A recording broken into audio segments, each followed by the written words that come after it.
Domenica 16 luglio, Beata Vergine Maria del Monte Carmelo. È il 197° giorno dall'inizio dell'anno, ne mancano 168 al termine.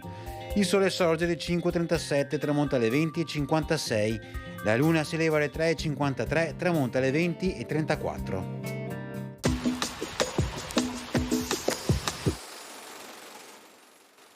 Il Senato Veneto autorizza il chioggiotto Niccolò De Manoli, detto Sbisao, a prestare la sua opera per il recupero di una nave affondata nei pressi dell'isola di Brioni. Precursore dei moderni palombari, il Manoli aveva inventato un certo vestimento, cosa davvero soprannaturale, come il qual va sotto acqua e dice di poter stare per ore 6 senza documento, lavorando come se fosse in terra piana.